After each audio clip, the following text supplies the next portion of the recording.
Iniciamos. Buen día, tengan todas y todos. En el marco del Festival Nacional por el Agua y los Bosques, por una cultura del cuidado de la vida, les damos la más cordial bienvenida a esta ponencia denominada Contaminación del río Zaguapan, impartida por el doctor Alfredo Delgado Ramírez, a quien ya se encuentra con nosotros y le agradecemos su participación. Me permito darles una reseña de nuestro ponente. El doctor Alfredo Delgado Rodríguez es profesor investigador del CISDER UATS. Realizó sus estudios de licenciatura y posgrado en biología por la Facultad de Ciencias de la UNAM, en donde inició su experiencia en investigación en 1986 como auxiliar de laboratorio de genética Teodosis Dobzhansky. En el año de 1987 se incorporó al trabajo docente como ayudante de laboratorio en materia genética. En 1992 se traslada al estado de Tlaxcala como miembro fundador del Centro de Investigación en Genética y Ambiente de la Universidad Autónoma de Tlaxcala, unidad académica de la que fue director de 1995 al 2003, jefe del Laboratorio de Mutagénesis y Química Ambiental del 2003 al 2005, académico de tiempo completo en el Centro de Investigaciones Interdisciplinarias sobre el Desarrollo Regional, en donde participa en el cuerpo académico Sistemas Socioambientales Complejos desde 2006 y actualmente colabora a nivel institucional en la Secretaría Académica de la Universidad Autónoma de Tlaxcala. Como jefe de planes y programas educativos, ha sido profesor invitado en el Colegio de Tlaxcala, becario de diversas instituciones mexicanas y participó en el Instituto de Toxicología de la Universidad Politécnica Federal de Suiza como investigador invitado. Además, ha colaborado en proyectos de investigación socioambiental en las universidades colombianas de Guajira, Córdoba y Cauca. Su trabajo de investigación se enmarca en la línea transdisciplinaria de generación y aplicación de conocimiento, relación naturaleza-sociedad, desde la perspectiva de los sistemas complejos. Marcó desde el cual ha desarrollado diversos proyectos relacionados en la calidad ambiental, efectos a la salud y por contaminantes ambientales, y más recientemente sobre la percepción y representaciones sociales, factores ambientales y su relación con la calidad de vida y estados de bienestar social. En cuanto a su producción académica, ha publicado artículos de investigación original en revistas internacionales y ha colaborado con otros grupos de investigación en publicaciones nacionales. Los dejamos pues con la intervención del doctor Alfredo Delgado Rodríguez para que nos presente su ponencia.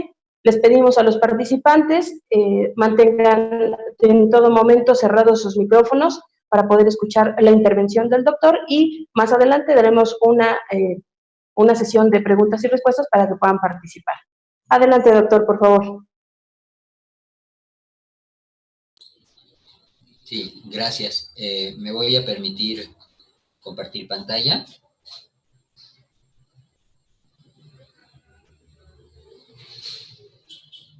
Listo. Bien. Pues antes que nada, buen día a todo el mundo, ¿no? Agradecer muchísimo la oportunidad de este espacio para poder, pues, compartir un poco el trabajo que hemos estado desarrollando en el grupo de investigación y algunas reflexiones que, bueno, pues, junto con este trabajo se han venido haciendo, sobre todo con esta situación a la que nos estamos enfrentando hoy día, no solamente en el estado de Tlaxcala, no solamente en la cuenca del Zaguapan, pero incluso a nivel mundial, ¿no? Cada vez más escuchamos en las noticias problemas que están asociados precisamente con el deterioro del ambiente y no solamente lo escuchamos, sino que además vemos cómo otros compatriotas, como otros congéneres están sufriendo pues estos embates de la naturaleza en su patrimonio, en su salud. ¿cierto? Entonces, insisto, agradecer mucho la oportunidad de este espacio y pues comentar que aunque quien se encuentra hoy presente aquí es un servidor, compartiendo esta reflexión con ustedes, pues me voy a permitir comentarles que parte del trabajo que se está presentando aquí es resultado del desarrollo de investigación y de actividades de análisis académico con otros colegas, entre ellos la bióloga Raquel Ortiz Matelo, el doctor Pedro Antonio Ortiz Báez y el doctor Francisco Gómez Rábago, quienes hacen parte del cuerpo académico de sistemas socioambientales complejos. Empezaríamos con una pequeña reflexión, fundamentalmente pensando en términos de que tenemos una sola casa, ¿cierto? Habitamos un solo mundo. No importa que estemos en América, no importa que estemos en Europa, no importa que estemos en África, no importa que habitemos algún territorio inhóspito en Asia, ¿no? Al final del día es un solo mundo, no tenemos otro espacio hacia donde hacernos. Vivimos en este globo terráqueo que es nuestra nave, ¿verdad? Que es nuestra casa, y en ese sentido tendríamos que haber pues tomado conciencia de lo que está sucediendo el día de hoy hace mucho tiempo, pues, ¿no? Estamos viviendo una situación en donde, pues, el día de hoy es muy común ver en la calle esta cuestión que veíamos antes en las películas y que lo veíamos un poco como apocalíptico. Hoy en la calle estamos viendo cómo la gente y cada uno de nosotros trae nuestro cubrebocas, ¿no? Ya no es nada más parte de una cultura, ya no es nada más cualidad de un espacio social particular, sino que a nivel global estamos viéndonos en la necesidad de protegernos y proteger a los demás, pues cuidando esto que respiramos y esto que liberamos al ambiente. Evidentemente, en esta reflexión hay que tomar en cuenta que la vida en el planeta tiene fundamentalmente esta realidad, pues es un hecho que cualquier cosa que hagamos va a afectar el ambiente, va a afectar el entorno en el que nos desempeñamos, en el que nos desenvolvemos. La vida tiene como cualidad fundamental generar desorden en el espacio, ¿no? En la medida que la vida se desarrolla, en la medida que la vida se desenvuelve, en esa medida modifica su entorno. Y en la medida que modifica el entorno, también se ve obligada a responder a esta modificación del entorno de alguna manera adaptativa, ¿no? Hay algunas lecturas muy bonitas, fundamentalmente me referiré en este caso a un libro que se llama Evolución en 4 dimensiones, que es de Elena Jablonska. Es un libro en donde se habla de lo que es la evolución genética, lo que es la evolución epigenética, que es aquella que está asociada con la expresión de los genes, con la forma en la que respondemos genéticamente al ambiente, ¿cierto? Pero que no está codificada necesariamente en los genes y que que sin embargo sí se transmite de una generación a otra, ¿no? Tenemos esta otra dimensión conductual, ¿cierto? En donde vamos generando ciertos aprendizajes como especies, no nada más el ser humano, sino cualquier vertebrado, pensemos en los mamíferos, ¿no? Un conejo que sale a buscar alimento para sus crías y trae alimento para sus crías, y las crías empiezan a reconocer la calidad y las cualidades de este alimento, y cuando salen al mundo buscan este alimento y no otro, ¿cierto? Hay ahí un aprendizaje específico, que le permite comer de lo que sí se puede y no comer de lo que le puede matar, ¿no? De lo que le puede hacer daño. Entonces hay ahí un proceso de adaptación específica, adaptativa, ¿cierto? que sería una tercera dimensión, una tercera capa de lo que pudiera ser la adaptación de, de las especies vivas al contexto, ¿verdad? Particularmente de los mamíferos. Y después viene la evolución, la cuarta dimensión, que es esta evolución simbólica, que es esta capacidad como grupos de generar estructuras de significado y de valor hacia los otros, hacia esos otros con los que convivimos en el espacio, y que desde ahí empezamos a generar estrategias de uso, aprovechamiento y desuso, ¿cierto? Entonces ahí tenemos una cuarta capa evolutiva adaptativa que nos permite responder a esta manera en la que vamos alterando el medio ambiente en el que nos desempeñamos como especies, ¿sale? Entonces, el asunto es, y parte de lo que vamos a platicar el día de hoy en esta charla, pues es que precisamente hemos ido deteriorando el medio ambiente de tal manera que, que ya no podemos seguir estableciendo o necesitaríamos que establecer nuevos caminos culturales, nuevos caminos de valoración,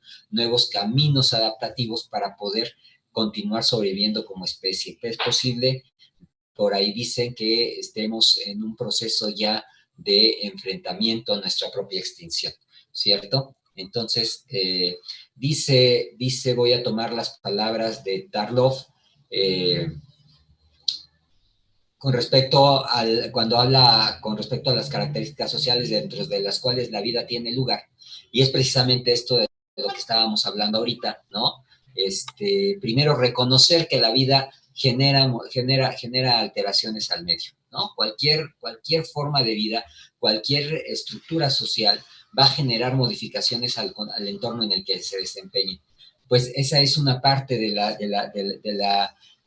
existencia de la vida, pues, ¿no? Si yo quiero buscar vida en un planeta cualquiera, lo primero que tengo que ver es si la atmósfera es estable o si la atmósfera es inestable. Si la atmósfera es inestable, si muestra caos, si muestra desorden, seguramente hay mucha probabilidad de que yo pueda llegar a encontrar vida ahí, ¿no? Entonces, dice Tarlov con respecto a las características sociales dentro de las cuales la vida tiene lugar, pues que resulta necesario ponernos como especie en nuestro justo lugar, en nuestra justa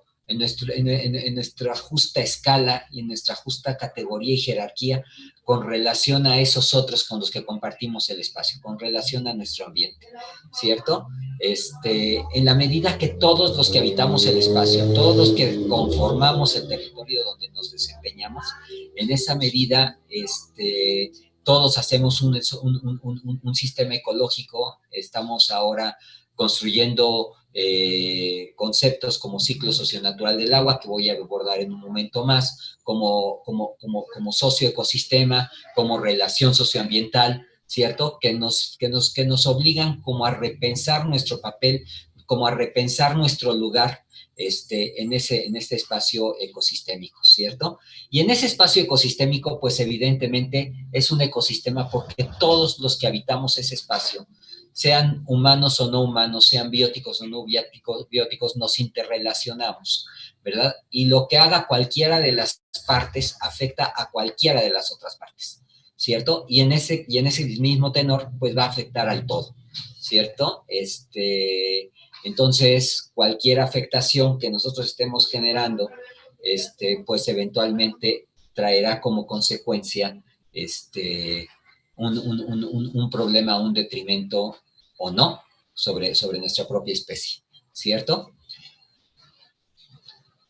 Nuestra cuenca es una cuenca hermosa, nuestro espacio de vida, nuestro espacio de hábitat en Tlaxcala es un espacio realmente privilegiado. Tenemos en un espacio muy pequeñito en el estado de Tlaxcala, tenemos prácticamente todos los climas posibles que podemos llegar a encontrar en este parteaguas continental entre Mesoamérica y Aridoamérica, ¿cierto?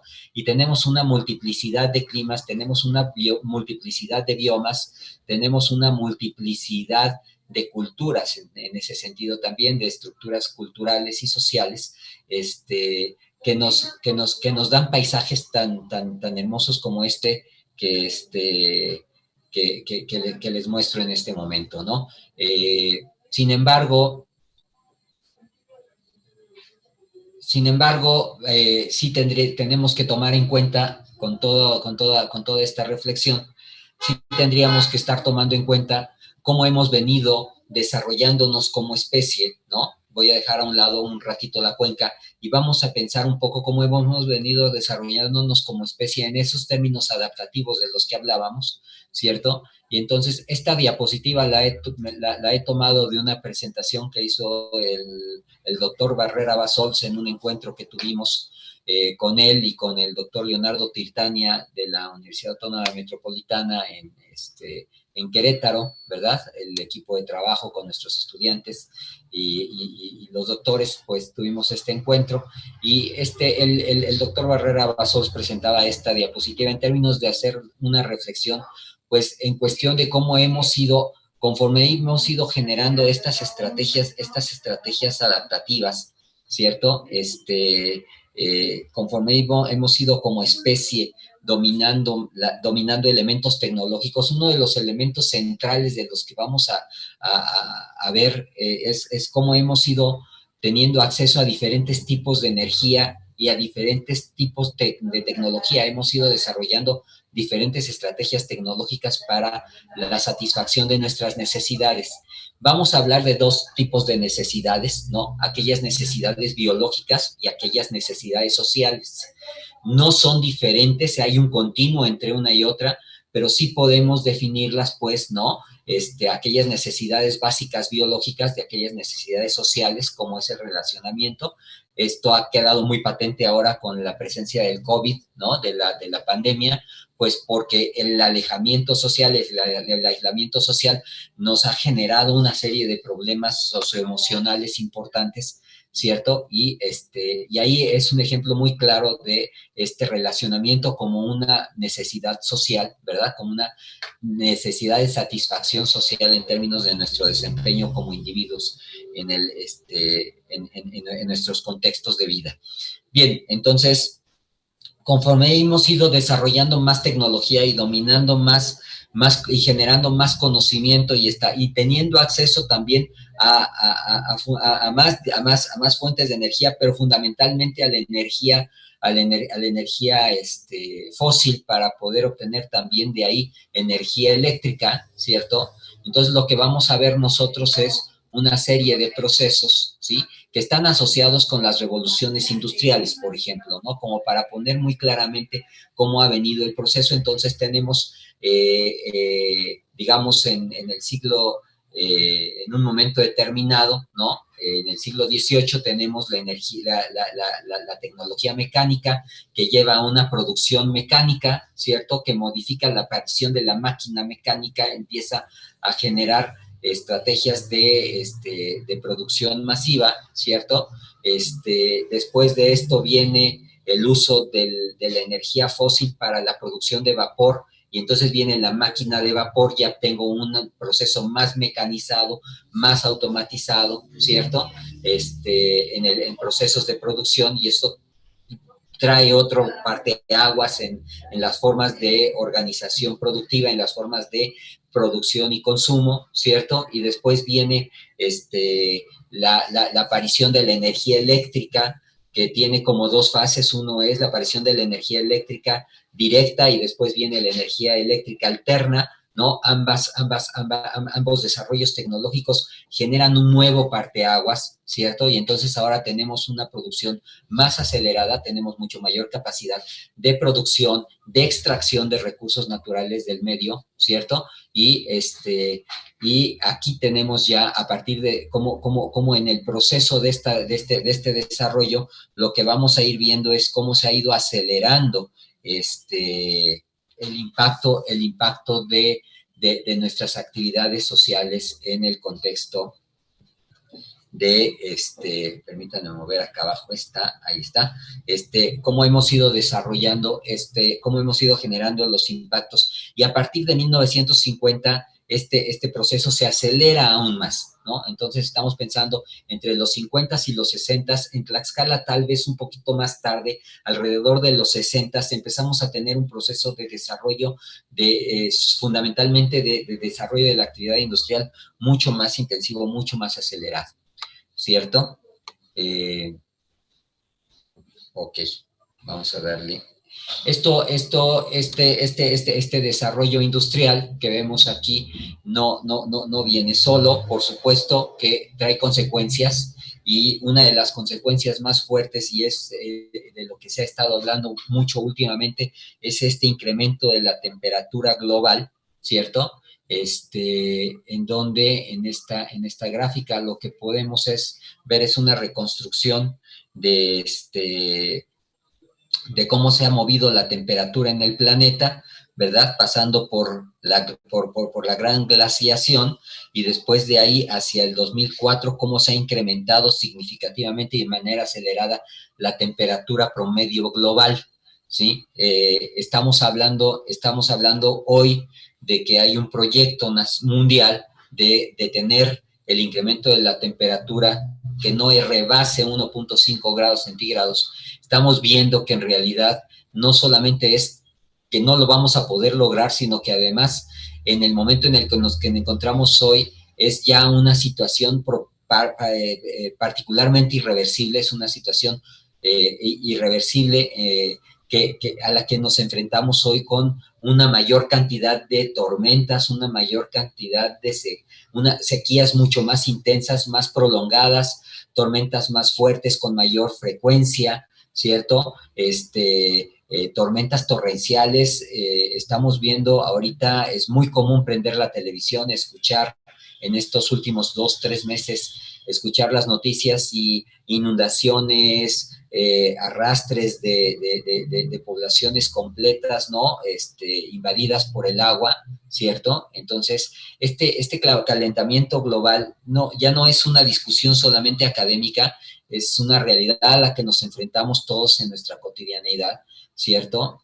Las temperaturas globales, como se muestra en las dos gráficas de abajo, que es una proyección con respecto a cómo se encontrarán las temperaturas globales para el 2069, y lo que vemos es que habrá ya una desertificación muy importante, procesos de desertificación, procesos de transformación de los territorios muy importantes, ¿no?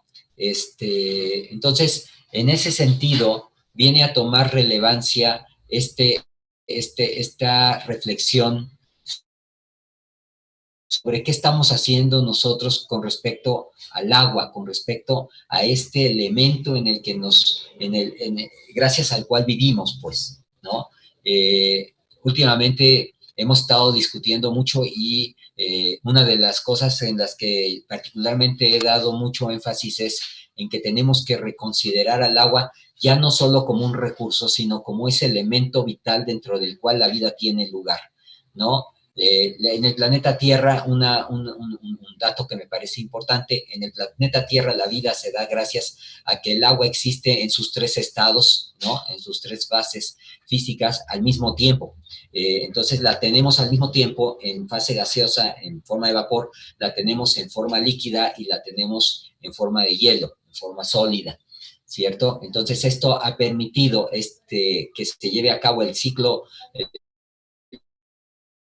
natural que denominamos como ciclo natural del agua, y eso hace que la vida sea posible en el planeta Tierra. Bueno, por supuesto, también otra condición es la distancia a la que nos encontramos del Sol, pero si el planeta Tierra no tuviera agua bajo estas condiciones, ¿no? Bajo estos 3 estados al mismo tiempo, si solamente tuviéramos agua congelada, seguramente sería muy difícil pensar que en la Tierra tuviéramos vida, ¿cierto? Si solamente tuviéramos agua líquida, sería muy difícil lo mismo, o si solo tuviéramos vapor de agua, lo mismo, sería muy difícil pensar la forma en la que la vida hubiera podido progresar en la Tierra.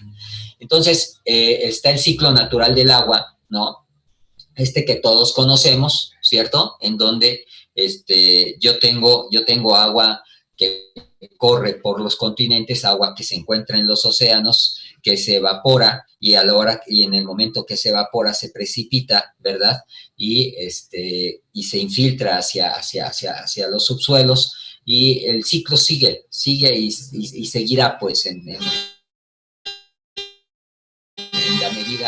la medida que tengamos la energía del sol, ¿verdad? El ciclo va a continuar, ¿ok? Entonces, este ciclo que permite que tengamos agua ambiental, una humedad relativa en el ambiente, permite el desarrollo de los ecosistemas, permite el desarrollo de las poblaciones bióticas, incluida la especie humana, ¿sí? Estos procesos se llevan a cabo gracias a la presencia, permítanme tantito, gracias a la presencia de,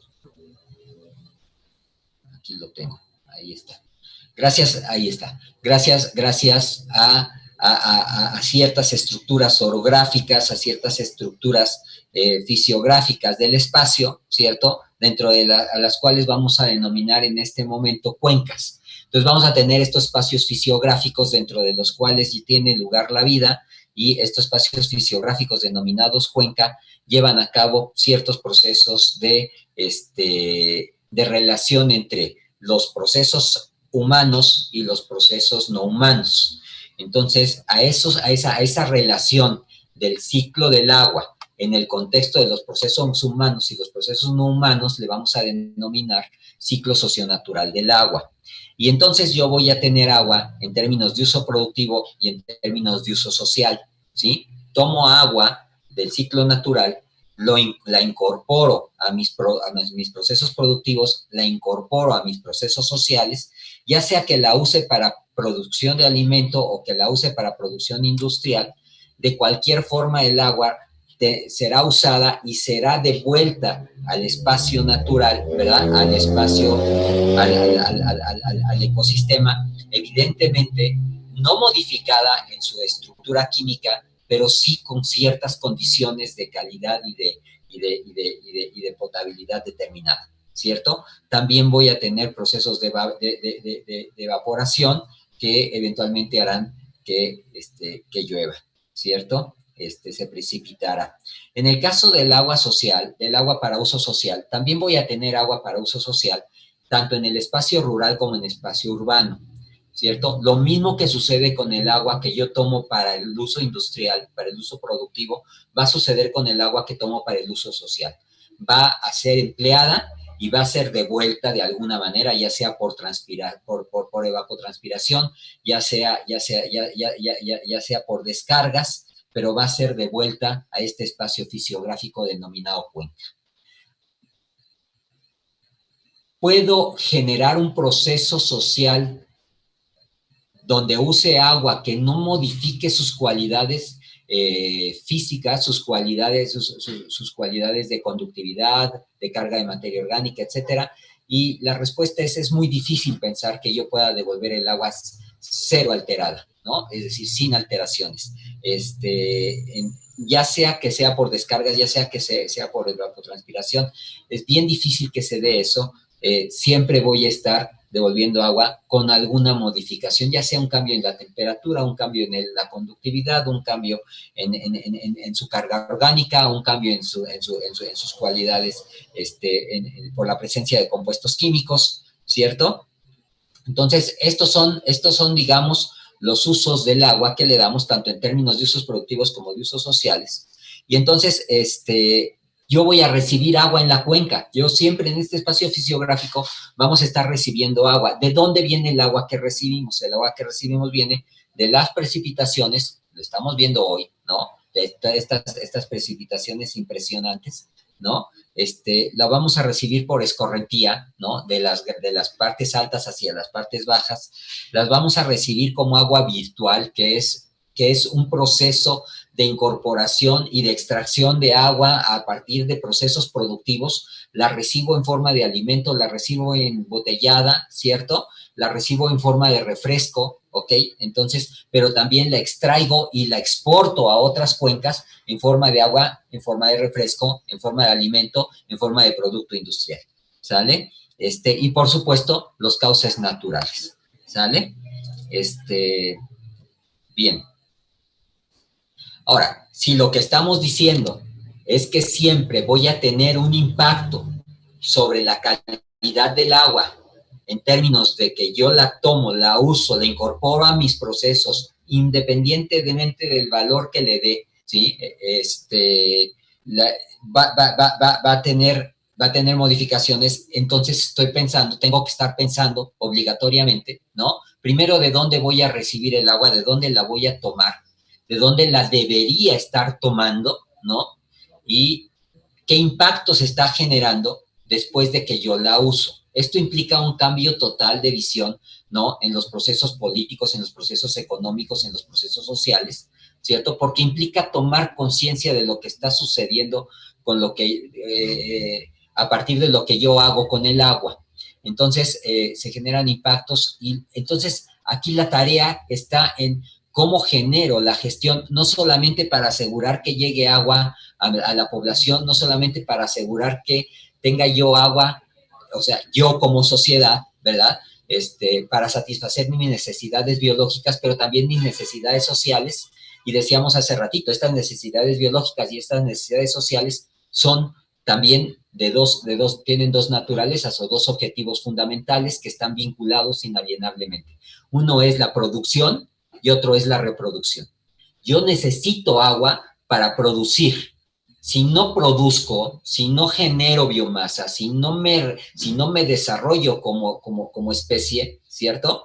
Entonces es muy difícil que pueda llegar a reproducirme biológicamente. Entonces está primero la producción tanto biológica como social y luego la reproducción tanto biológica como social también.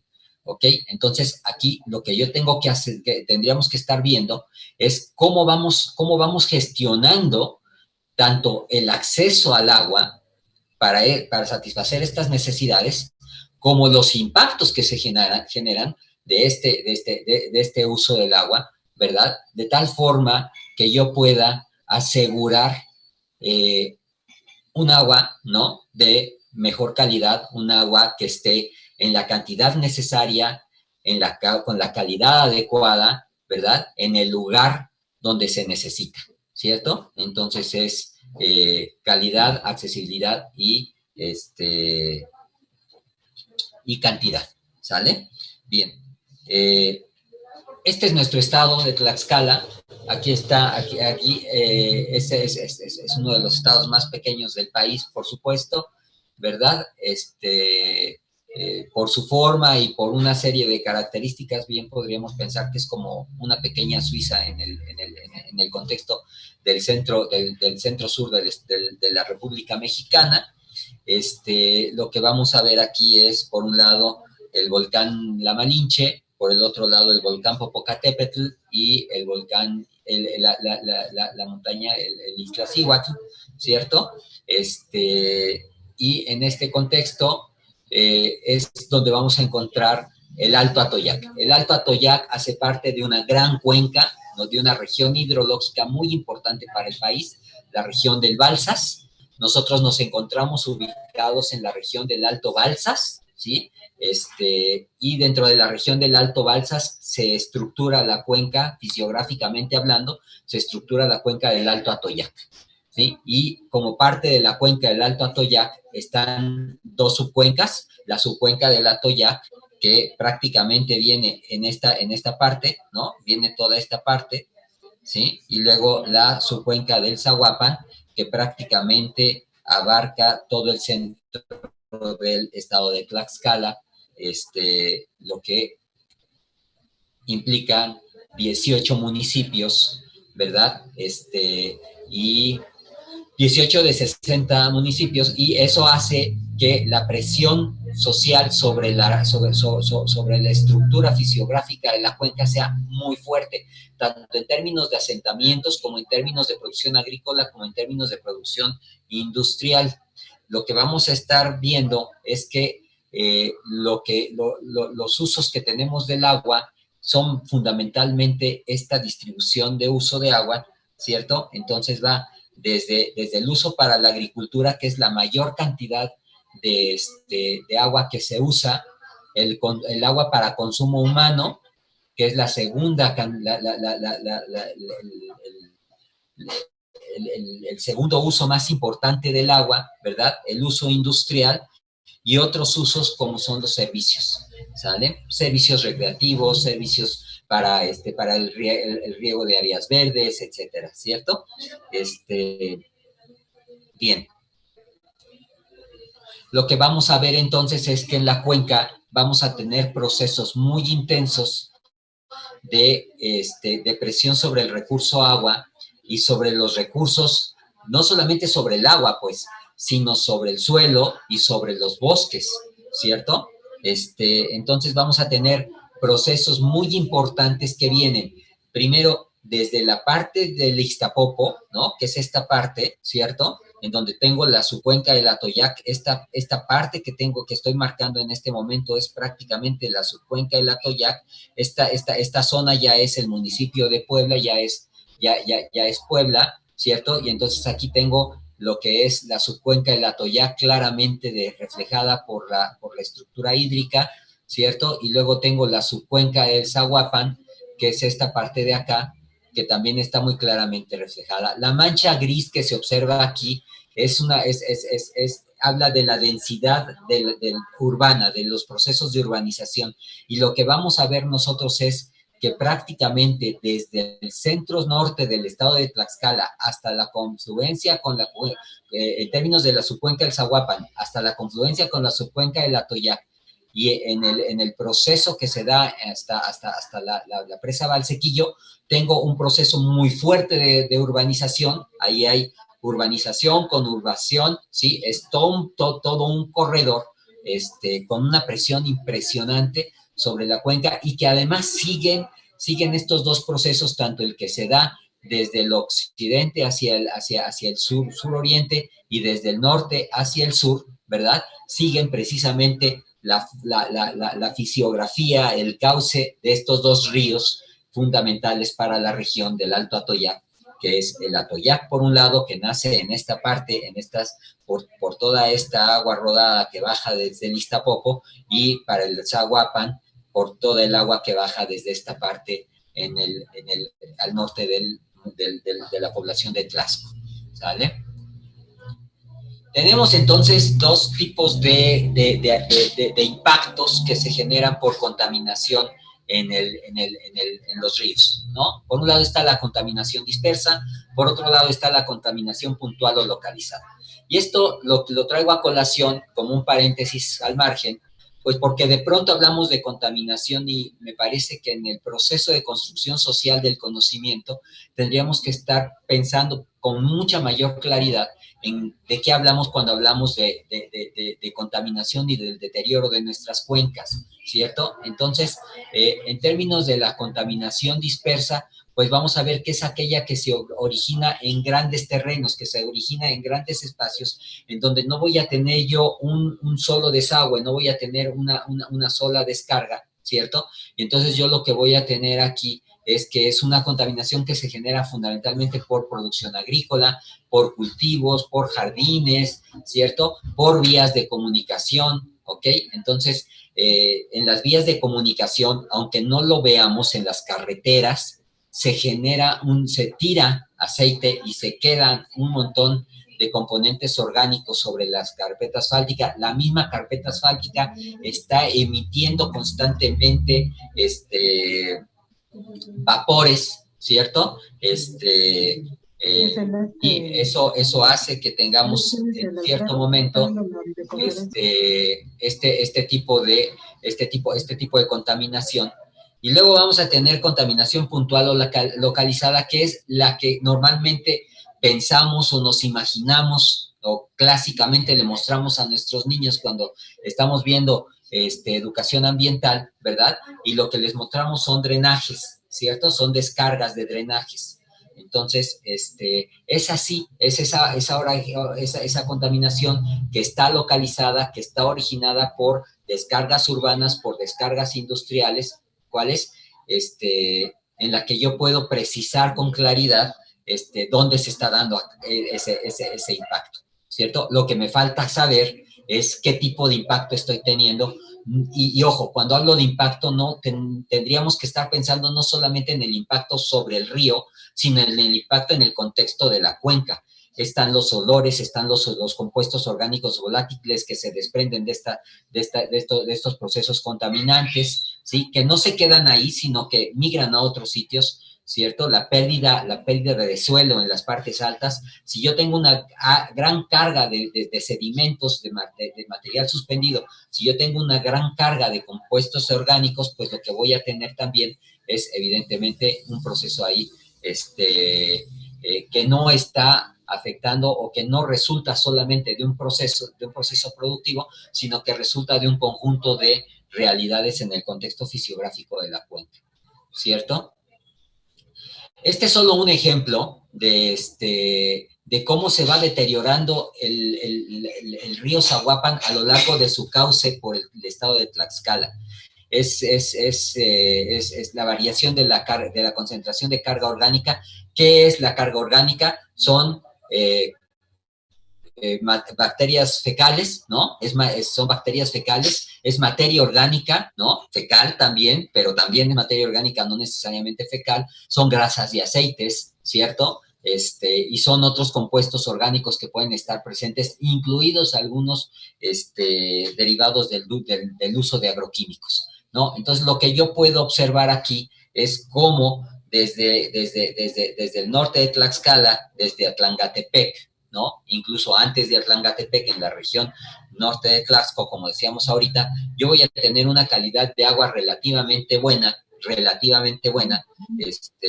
porque ya ahí pasando Tlaxco y encontrándose con Atlangatepec, ustedes pueden tomar una muestra de agua ahí y ya van a encontrar cierta concentración, por ejemplo, de materia fecal, ¿no? Entonces, lo que está hablando de un impacto urbano muy importante. Voy a tener entonces un proceso de contaminación importante, por supuesto ya después de la ciudad de Tlaxcala, y en esta parte entre lo que es Panotla y Papalotla, ¿cierto? Ya a la salida, a la entrega del río hacia Puebla, donde ya confluye con el Atoyac, lo que voy a tener es una gran cantidad de materia orgánica derivada de esos procesos de los que hablábamos hace un momento, pues que son procesos muy intensos de urbanización, que conviven con procesos industriales, que conviven con procesos agrícolas, ¿sale? Esta es una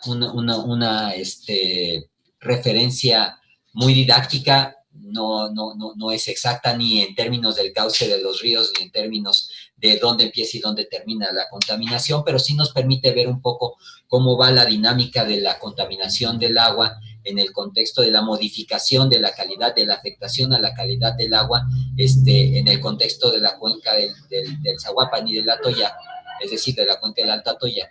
Entonces yo tengo aquí, de Tlaxco hacia Tlangatepec, lo que decíamos, un agua con una calidad relativamente buena. Pero insisto, pasando Tlaxco yo ya puedo encontrar coliformes fecales, ¿cierto? Y algunas grasas y aceites.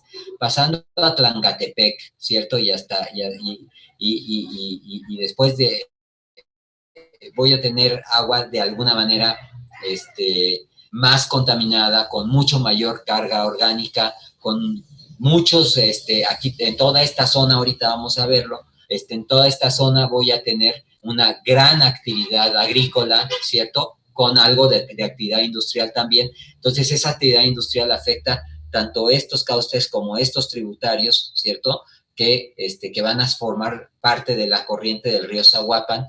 Y entonces lo que yo tengo aquí ya es un agua de mala calidad, pues es un agua altamente afectada, altamente deteriorada, ¿cierto? Ya no digamos más adelante, yo ya no quise poner aquí más colores, pero en algunos ejercicios que hemos hecho con los estudiantes, tanto de la maestría en análisis regional como del doctorado en estudios territoriales en el CISDER, pues ya podemos ir dibujando el río inclusive de negro, ¿no? Lo mismo sucede en el caso del Atoyac.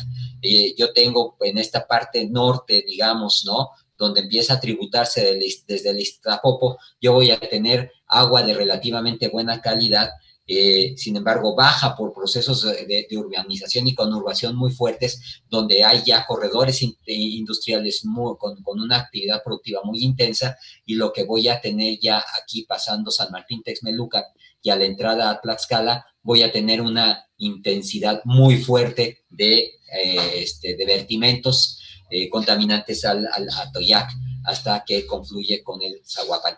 Sí quiero ser enfático también en términos de que en toda esta zona centro-sur del estado de Tlaxcala, y en toda esta zona de Nativitas y de Huejotzingo, voy a tener mantos freáticos relativamente someros, y eso hace que de pronto yo tenga, cuando se analiza la calidad del agua en algunos puntos aquí, de pronto voy a tener calidades de agua que mejoran con respecto a los puntos anteriores y con respecto a los puntos que siguen.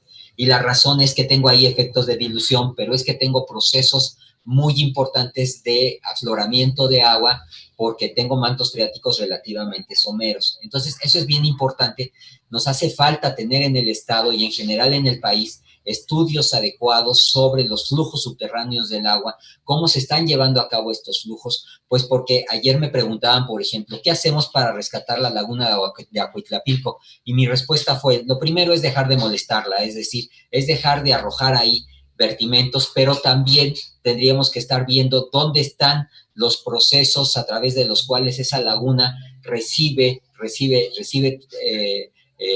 tributarios, ¿cierto? Ya sea superficiales o subterráneos, y le permite mantener cierto nivel de agua, ¿sale? Entonces, sí necesitamos tener estudios mucho más claros de dónde están las zonas de infiltración para la recarga de nuestros mantos acuíferos, de nuestros mantos freáticos, pero también cómo se están moviendo esos flujos de agua para poder tener con mayor claridad esa identificación de áreas prioritarias para la atención en términos de reforestación, pero no solo de reforestación, también de mantenimiento y recuperación del suelo, ¿sale?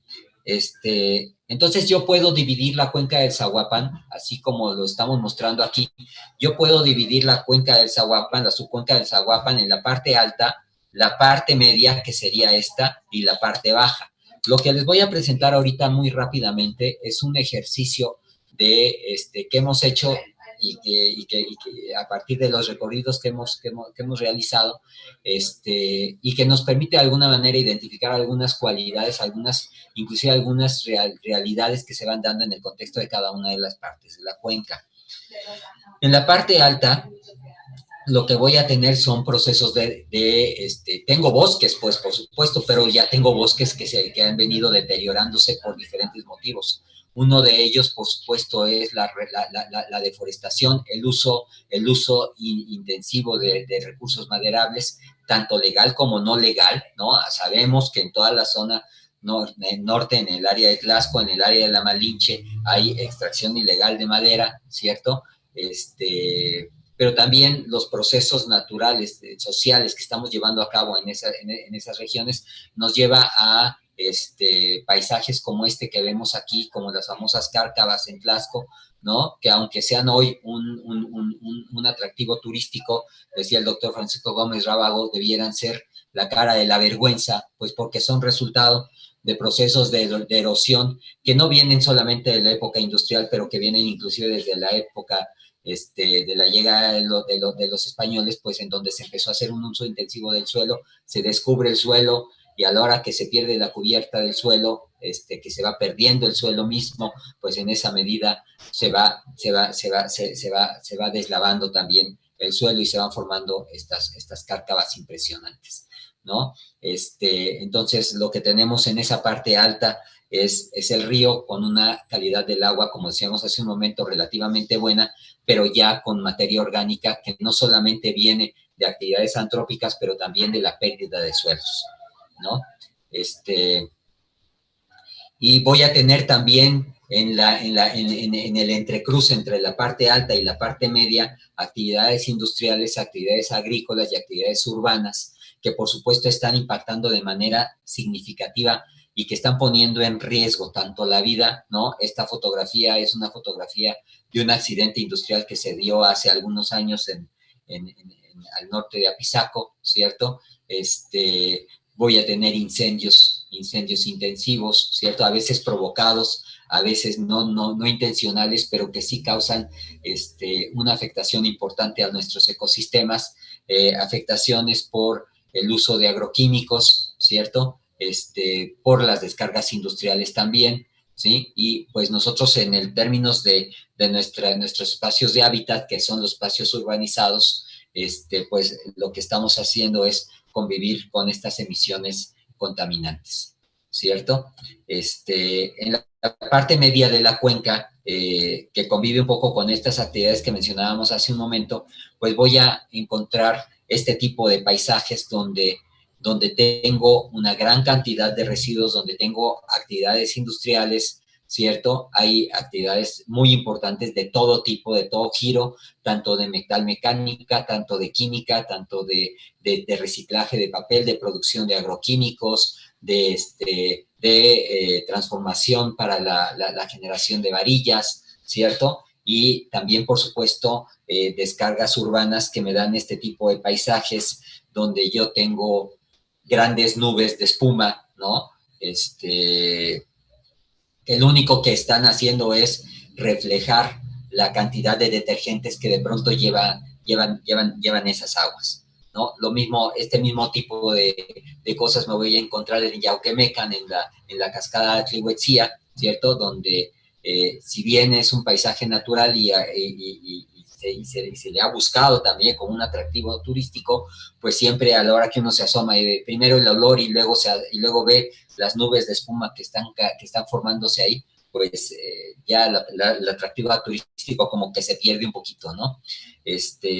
Voy a tener ya en la parte baja de la cuenca, voy a tener estos otros elementos que ya decíamos hace un momento, voy a tener procesos de urbanización muy fuertes. Por supuesto que la carga de detergentes, la carga de materia orgánica aumenta, la presencia de plásticos y la presencia de materia fecal es impresionante en el contexto de la cuenca. Esta descarga que se ve en esta parte es del área de la ciudad de Tlaxcala. Es una descarga pluvial, por supuesto, no son drenajes domésticos. Sin embargo, sí podemos llegar a encontrar algunos drenajes clandestinos que de pronto se conectan a estos drenajes pluviales y que también arrojan, y entonces está permanentemente fluyendo agua por ahí también, ¿no? Entonces, en esta región baja vamos a tener una intensificación muy importante de los procesos de urbanización, de la cantidad de población asentada ahí. Si ustedes piensan cuánta población hay en Tlaxco, cómo va aumentando los procesos de urbanización desde Apizaco hacia Tlaxcala, Santana, Tlaxcala, Zacatelco, Panzacola, ¿no? Hacia ya el municipio de Puebla, ustedes lo que van a encontrar es cada vez menos espacios libres de casas habitación, más casas habitación, más población, más procesos de cambio de uso de suelo, de modificación de los paisajes. Un ejemplo muy claro que yo les pondría ahorita en términos de la modificación de los paisajes es cuando ustedes viajaban entre los 90s y los primeros años de este siglo, viajaban de San Martín Texmelucan hacia Tlaxcala por la autopista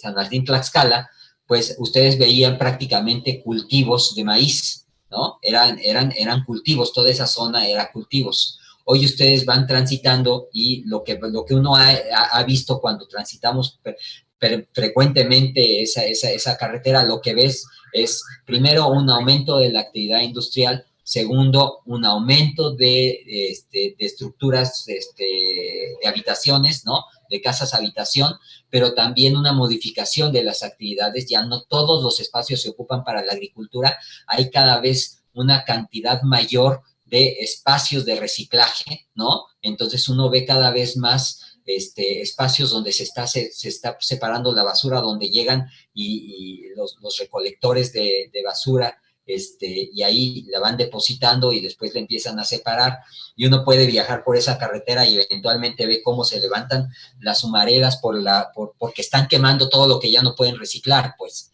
¿no? Y se está quemando a cielo abierto. Y eso puede parecer que no tiene afectación sobre el suelo, que no tiene afectación sobre el bosque, que no va a afectar el río, pero sí lo afecta la cuenca, porque, insisto, la cuenca como elemento fisiográfico en el contexto del concepto del ciclo socionatural del agua, la cuenca es un sistema. Y entonces, cualquier cosa que hagamos, como lo decíamos con respecto a Tarlov, cualquier cosa que hagamos en cualquiera de los elementos de la cuenca, en cualquiera de los espacios de la cuenca, afecta en su conjunto a toda la cuenca como un sistema integral, ¿no? Ya para terminar, casi para terminar, me gustaría retomar esta reflexión de Enrique Dussel, ¿no? Sobre repensar el mundo social, ¿no? Cuando él habla de repensarnos, de replantear nuestras formas de vida social, ¿no? Entonces aquí estamos pensando en términos de esto. Lo que él dice es que en épocas de crisis, ¿no? Como la que estamos experimentando hoy, y es realmente un momento de crisis, no de una crisis, sino de una confluencia de crisis que nos está llevando a, y que de hecho ya nos ha llevado a una situación de irreversibilidad con respecto al mundo como lo conocemos, ¿cierto? Necesitamos repensarnos, necesitamos reconstruirnos, necesitamos repensar el andamiaje científico, necesitamos replantear nuestras estrategias tecnológicas, necesitamos replantear nuestra forma política de vida, ¿cierto? Necesitamos esta capacidad crítica de nuestra propia vida, ¿no? Crítica sobre nuestro propio hacer, sobre la forma en la que somos, en la que estamos y en la que hacemos el espacio, ese espacio de vida de nosotros, ¿no? En otras palabras, dice, hay que permitirnos generar esta capacidad para vislumbrar el proceso civilizatorio en todo su conjunto, y es exactamente lo mismo que estamos hablando ahorita. La forma en la que se ha desarrollado el proceso de vida social no está vinculado solo con la implementación de una empresa, ni solo con el desarrollo de un espacio urbano, ni solo con una estrategia agroproductiva, sino está en su conjunto, ¿no? Vinculado con todo el proceso evolutivo, social, simbólico que ha tenido nuestra especie y que hoy nos tiene ya en un punto, pues en donde, si bien antes hablábamos que la extinción no sabíamos cuándo vendría, sabemos que vendrá en algún momento, pero cada vez la estamos viendo más cerca, pues, ¿no? ¿Qué quiere decir esto? Que tenemos un solo planeta, tenemos un solo mundo. La salud de nosotros como especie no depende solo de tener buenos centros hospitalarios, no depende solo de no estar enfermos, depende de cuál es la salud de los otros también, de cuál es el estado que guarda ese ecosistema, ese espacio de hábitat en el que nos desempeñamos diariamente, ¿no? Y en la medida que nosotros estamos y continuamos con los ojos cerrados y continuamos sin repensarnos a nosotros mismos, en esa medida estamos acabando con ese único espacio de vida que tenemos, que es el planeta Tierra. El tiempo no se nos está acabando, el tiempo, me parece, se nos ha acabado, se nos escurrió entre las manos. Es una visión ciertamente apocalíptica, ¿no? La extinción está a la vuelta de la esquina.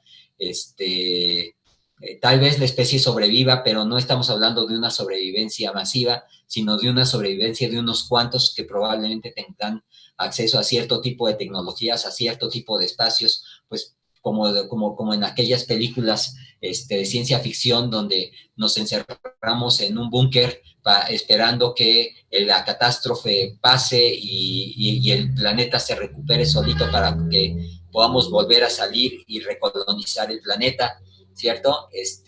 Yo no sé si eso va a ser posible. Sí entiendo, conforme vamos viendo cómo se está desenvolviendo la sociedad, cómo estamos tomando o no conciencia de esto, e insisto, no es nada más de uno, no es nada más de una decisión política, es una decisión de todos, ¿no? Una pequeña acción de cada uno nos va a permitir de alguna manera continuar viviendo en este planeta, satisfacer nuestras necesidades biológicas, nuestras necesidades sociales. Esta cuestión de ya no hacemos uso de bolsas de plástico de un solo uso, ¿no? Pues porque está la ley. No, es que eso tendríamos que haberlo hecho desde hace mucho tiempo, pues, ¿no? Es decir, llevar rescatar nuestros tejidos, rescatar el uso de fibras naturales, pues para poder tener nuestros contenedores, pues no se trata de regresar a los árboles, pues se trata de continuar para adelante, pero buscando un menor impacto, como decíamos en términos de la gestión ambiental, buscando gestionar el menor impacto posible para asegurar el mayor desarrollo y el mayor bienestar factible. Pues con eso yo termino, agradezco mucho la atención prestada y les deseo un excelente día. Estoy a sus órdenes para cualquier pregunta. Listo. Muchas gracias, doctor Alfredo Delgado Rodríguez, profesor investigador del CISDER de la UAS. Abrimos este espacio para quien quisiera participar con alguna pregunta, algún comentario al doctor, puedan abrir su micrófono, hacer su participación para que él pueda contestar. Dejamos este espacio para los participantes.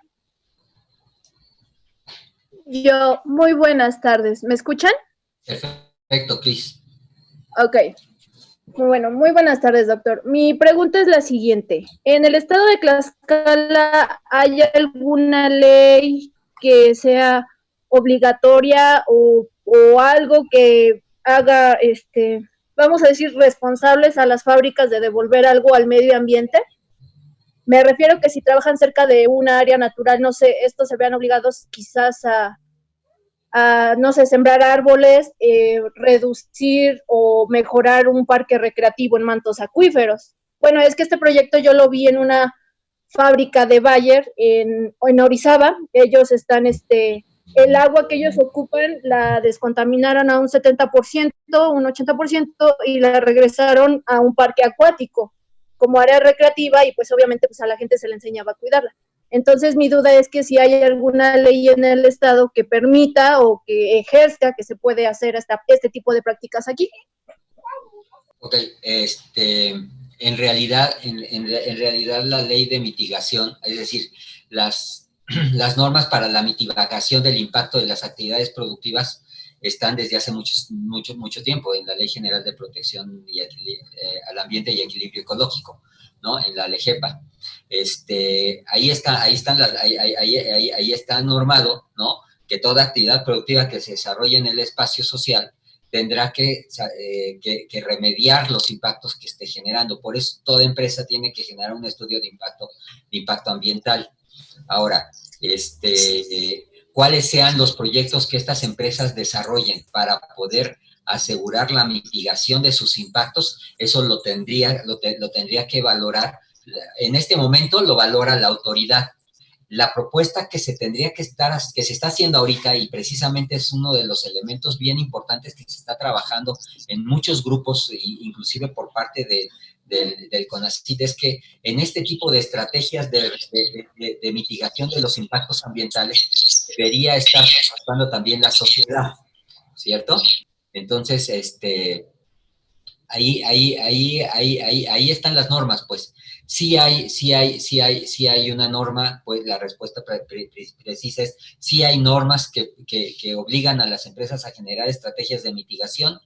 El problema no está nada más en eso, es decir, se oye muy bonito, o sea, recuperó en cierta medida la calidad del agua y la puso a disposición para que pudiera haber actividades recreativas.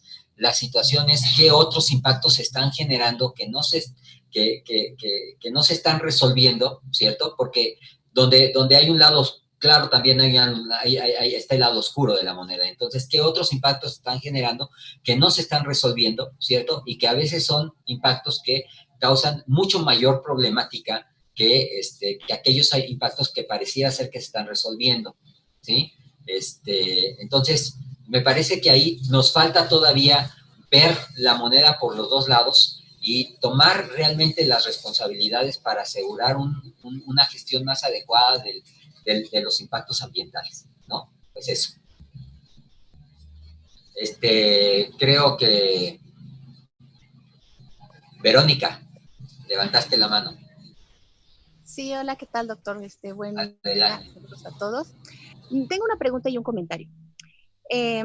Precisamente todo este trabajo que se hace desde la academia, desde las instituciones de investigación, siempre ha sido bien importante porque incluso yo como educadora ambiental me permite bajar toda esa terminología que ustedes manejan y hacerla y aterrizarla precisamente con los niños, con los jóvenes, y en este caso ahorita pretendemos hacerlo con las nuevas autoridades locales de esos municipios, porque tenemos un proyecto, por ejemplo, para poder trabajar lo que es educación ambiental desde una perspectiva distinta y que se pueda traducir en hechos reales, ya pasar del discurso a la acción, como yo digo. Entonces, en este caso, pues a nosotros nos hacen falta recursos, nos hace falta también esa voluntad política, porque a pesar de que no tengan recursos las autoridades entrantes, pues creo que si nos marcan un sí, creo que podemos tener acceso a poder bajar toda esta información, hacérselas un poco más digerible a la gente que son los usuarios del agua, ¿no? Y precisamente para eso va mi pregunta. Ustedes como institución, ¿qué más están haciendo para poder sacar toda esa información de la academia, de sus estudios y de sus investigaciones, para hacer esa sensibilización, esa información a los núcleos precisamente urbanos, para poder cambiar esta perspectiva y este panorama que ahorita es el que nos ha planteado, ¿no? Entonces, ustedes como un instituto que también están trabajando mucho, bueno, ¿qué más se puede hacer? ¿Qué más pueden ustedes hacer o qué tienen planeado en un futuro? Gracias. Ok, me disculpo por el sonido, pero están haciendo jardinería aquí abajo y no puede controlar esas cosas. Espero se oiga bien. Voy a hablar desde lo que estamos haciendo particularmente en el grupo de investigación y en el CISDER, ¿vale? Y un poquito cómo hemos venido viendo el enfoque precisamente de transformación de la visión académica en razón de su vinculación con la sociedad, ¿sí? Entonces, en primera instancia, yo te diría, Vero, lo primero que estamos haciendo nosotros en el grupo de investigación es repensar la relación socioambiental. Es decir, tenemos que dejar de pensar en el hombre como el que domina el sistema, ¿no? Y empezar a pensarnos como parte del sistema, ¿cierto? Entonces, ese por supuesto es una reflexión más académica, menos operativa, menos de impacto, pero sí tendríamos que estar pensando como academia en reconceptualizarnos como ser humano, como especie, ¿cierto? En nuestra relación con los otros. Esto no es nuevo, ya viene trabajándose desde la ecología profunda, por ejemplo, desde la ecología política. Son corrientes que hemos estado empezando a discutir en el grupo de trabajo, pues porque en estas ya se vislumbran estas cuestiones como de los impactos ambientales y de la relación del ser humano con los otros, ¿no? Como parte de los otros y no como el que está por encima de los otros. Yo creo que eso es algo que lo primero que tendríamos que hacer, y eso ya lo estamos, digamos, de alguna manera trabajando. No ha sido fácil, de pronto sí nos encontramos con colegas, nos encontramos con espacios en donde esto sigue pensándose en términos de qué es lo que nos hace más como ser humano con respecto a las otras especies, ¿sí? Y esa pregunta, por supuesto, que ya no tiene validez en este contexto. Entonces, esa es una cosa. Otra cosa que sí estamos haciendo también ya como grupo de investigación, y es una crítica, coincido totalmente contigo, tenemos que empezar a ver la educación ambiental desde otras perspectivas, pues, ¿no? Tenemos que ir más allá de lo que se ha venido haciendo en la educación ambiental. Desafortunadamente, en mi experiencia personal, cada vez que volteo a ver educación ambiental, me encuentro todavía con enfoques del siglo XX, de los 80s, de los 90s. Hay que informar, hay que concientizar, ¿no? O hay que traer visiones específicas porque en el contexto, en la concepción de educación es yo soy el educador, tú eres el educando, y entonces yo soy el que sé, tú eres el que no sabe, y entonces en la medida que en la educación ambiental no salgamos de esta visión, no vamos a poder avanzar, ¿cierto?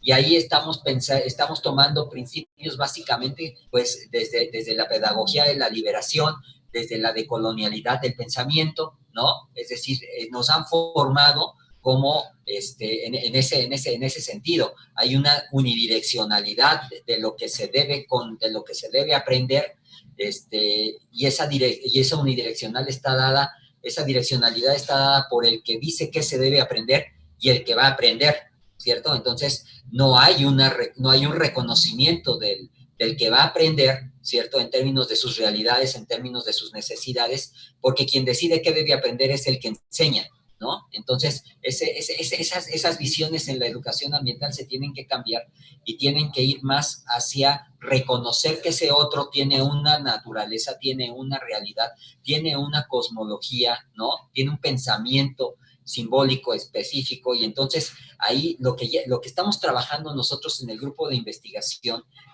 tanto con los estudiantes de doctorado como con los estudiantes de maestría, es replantear la educación ambiental más como un proceso de formación a través de la construcción de diálogos de saberes, ¿no? Entre estos conceptos que estamos manejando aquí, estos conceptos de pronto técnicos, de pronto científicos, que son necesarios para entender los fenómenos, ¿no? Y las formas de ser y de estar en el espacio, en el territorio, de valorar el territorio por parte de las comunidades. Entonces aquí reconocer la participación y la gestión comunitaria como un elemento central en la toma de decisiones, se vuelve un enfoque que nosotros estamos desarrollando en el grupo de investigación, pero que no es exclusivamente nuestro, sino que uno lo puede ya encontrar ahorita en los enfoques que se están teniendo, por ejemplo, en el contexto de los pronaces, tanto de pronaces de agua como el pronaces tóxicos, como de pronaces de ciclos socioeconómicos, ¿no? Socionaturales, ¿cierto? Entonces, ahí ya tenemos enfoques donde la participación de las comunidades en las tomas de decisiones, en las estrategias de solución, en la atención a las problemáticas, se vuelve un elemento central, ¿no? Es decir, dejar de estar pensando desde fuera, desde el ejercicio de autoridad, y empezar a construir una gestión más de la sociedad en su conjunto, con la comunidad, no para la comunidad, sino una gestión con la comunidad en términos de poder asegurar calidad de vida, bienestar social, en enfoques mucho más localizados, mucho más contextuados, mucho más claros, ¿no? Que recogen, por supuesto, estas visiones del pensamiento simbólico, de las estructuras culturales de los pueblos, ¿no? Entonces, esa parte sí se está trabajando ya, no solamente en Tlaxcala, no solo en nuestro grupo, yo creo que hay muchos grupos que están trabajando esto, ¿no? Y que me parece que es muy importante. Pero tenemos que hacer que esto llegue realmente a ejercicios efectivos en el espacio socioambiental, ¿no? Para llegar allá, creo que sí, todavía nos falta un trecho largo, pero ya lo estamos haciendo. ¿Qué otra cosa se tiene que hacer?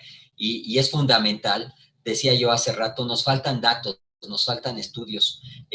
A veces desde la academia pensamos que el estudio resuelve.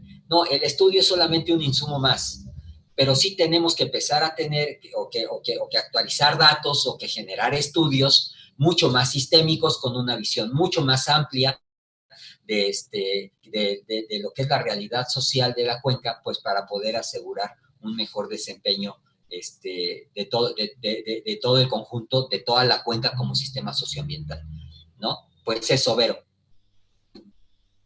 Gracias, doctor. Enrique. Muchas gracias, muy buenas tardes. Buenas Antes que nada, también agradecer la ponencia, bastante interesante. Mencionar un poco sobre lo que va mi pregunta. Dentro de mi proyecto de investigación de la maestría, desarrollé de hecho también un estudio sobre el impacto del cambio climático en la cuenca del río Zaguapan. Entonces, pues compartimos el área de estudio, muy importante, como lo menciono, el generar este tipo de conocimiento que al fin del día solo es un insumo más para poder entender mayor un problema. El empleo de varios escenarios nos permitió identificar que si bien algunos de estos escenarios consideran un incremento en precipitación, y el incremento de temperatura pues conlleva una mayor condición de demanda de agua. Se tendrá entonces como consecuencia mayores condiciones de aridez. Claro. Este estudio pues solo obtuvimos eso, ¿no? El balance, ¿cómo se comportaría el balance hidrológico? Bajo estas nuevas condiciones de climas más secos, ¿qué cree que pueda pasar con la contaminación? Es decir, las concentraciones podrían, no sé, incrementarse. Desde este enfoque, ¿usted qué opinión tiene que podría esperarse? Porque como lo menciona, es un problema que va de aquí en adelante, ¿no? No podemos evitar, pero sí podemos atenuar lo que las famosas obras de mitigación y adaptación. Entonces eso sí me llama mucho la atención porque, bueno, ¿qué se podría esperar desde el lado de la contaminación bajo este escenario de cambio climático? Gracias. No, gracias a ti, Enrique. Híjole.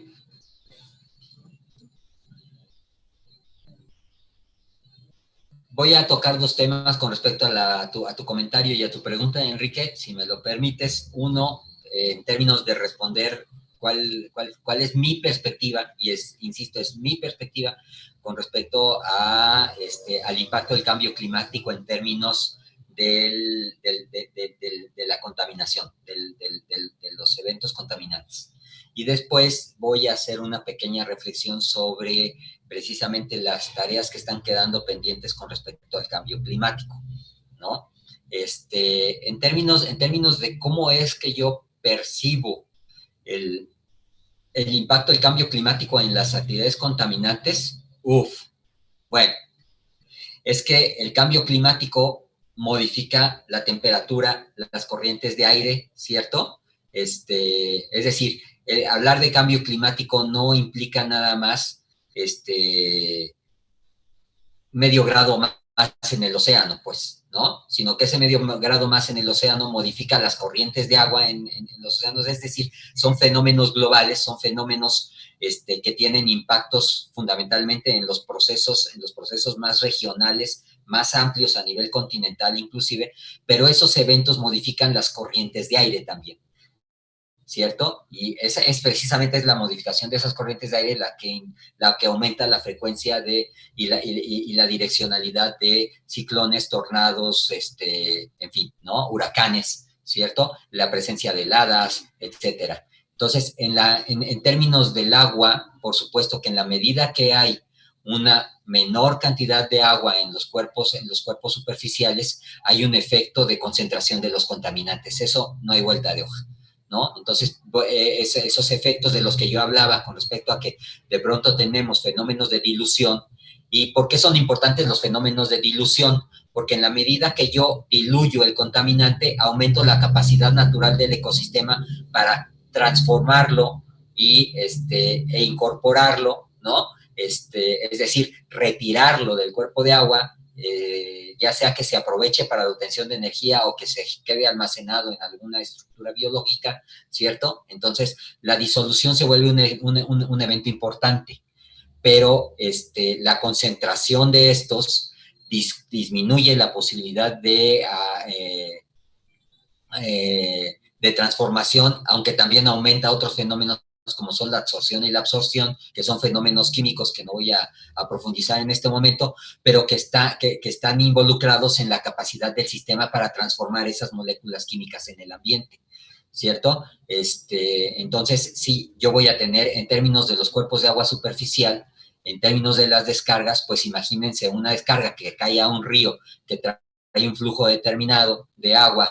Cuando ese flujo disminuye, la descarga sigue siendo la misma o más, porque estoy extrayendo más agua del subsuelo, porque como bien lo dijo Enrique, estoy teniendo más requerimiento de agua, entonces extraigo más agua del subsuelo y estoy entregando más agua contaminada, no sé si más contaminada, pero sí más agua contaminada a un río que trae un caudal más reducido. Esto no lo vamos a ver, por ejemplo, de manera inmediata en ríos tan grandes como el río Magdalena, por ejemplo, en Colombia, ¿no? Pero sí lo vamos a ver en ríos con un flujo relativamente pequeño, como es el río Zaguapan, ¿cierto? Entonces, un río que trae un flujo menor con una mayor cantidad de descarga aumenta los contaminantes, aumenta el impacto de los contaminantes en las riberas, pero no solo en las riberas, sino en el contexto.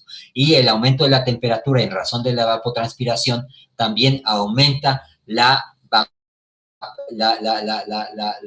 evapotranspiración, es decir, la presencia de orgánicos volátiles aumenta en el contexto de la cuenca, ¿verdad? Porque el aumento de la temperatura también está involucrado con el aumento de compuestos que se evaporan, ¿no? Que se volatilizan y que pasan del agua a la atmósfera y evidentemente después de la atmósfera al suelo o a nuestros pulmones, ¿cierto? Entonces, efectivamente, estos impactos del cambio climático van a aumentar primero van a aumentar la presencia de contaminantes en el ambiente por movimientos multimedia, ¿no? Por transferencia multimedia de los contaminantes, también por disminución de la dilución, ¿cierto? Y eso, por supuesto, que va a afectar mucho más los cauces y las riberas de los cauces, ¿no? Eso es con respecto al aumento de temperatura. Con respecto al otro tema que tocaste, Enrique, efectivamente, es decir, pensamos en los impactos, ¿no? Entonces, y es muy curioso porque estamos hablando de un aumento de temperatura, de un derretimiento de los polos, ¿cierto? Y en cierta medida, aumento de pronto nos llegan heladas más tempranas, más intensas, granizadas más fuertes, con mucho mayor riesgo por la presencia de hielo más grande también, ¿cierto? Entonces, pareciera ser que estamos no solamente en un proceso de desertificación, pero también de una próxima glaciación en algunos espacios del globo terráqueo. Entonces, los climas en el globo se van a hacer más extremos tanto para un lado como para el otro, ¿cierto? Y eso implica que ya estamos en una situación ya de irreversibilidad. Cuando hablamos de tener estrategias en contra del cambio climático, esas estrategias no tendrían que estar pensadas solamente en términos, como bien lo dijo Enrique, en términos de resolver las emisiones, de resolver el calentamiento global, sino en términos de cómo nos adaptamos como sociedad a estos nuevos riesgos socioambientales, pues, ¿no? Si hay una inundación en el centro del Amazonas, donde tengo una población humana relativamente pequeña, pues el impacto social es menor, pero si yo tengo una inundación en la Ciudad de México, ¿no? En donde tengo una gran cantidad de gentes viviendo, como lo que sucedió con el deslave de este cerro en la Ciudad de México, pues entonces, por supuesto que el impacto va a ser mucho mayor porque voy a tener mayor afectación a mayor población, en términos de vida y en términos de patrimonio, ¿cierto? Entonces, ya no se trata solamente de establecer estrategias de mitigación, pero también se trata de establecer estrategias, como bien lo dijo Enrique, de adaptación, y eso es bien importante. Poco estamos haciendo en términos de, cuando hablamos de contaminación, de que también tendríamos que estar hablando de estrategias de adaptación a las nuevas condiciones climatológicas, a las nuevas condiciones socioambientales de nuestros socioecosistemas, ¿no? Pues eso, Enrique. Muchas gracias. Ya estaré buscándolo, muy interesante su aportación. Creo que por ahí ya logré encontrarlo en esta plataforma de ResearchGate para poder estar en contacto. Sí, saludos. claro que sí. Muchas gracias. Pues no sé si hay alguna otra pregunta. Yo ya no tengo más manitas levantadas por aquí.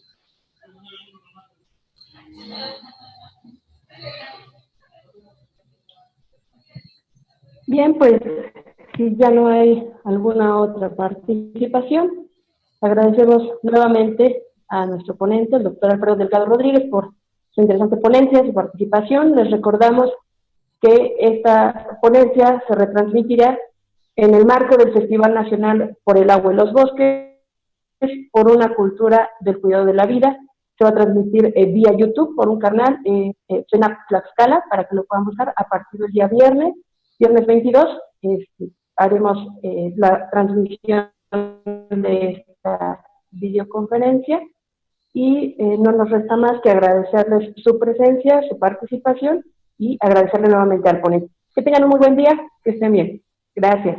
Hasta Gracias, luego. igualmente bonita tarde.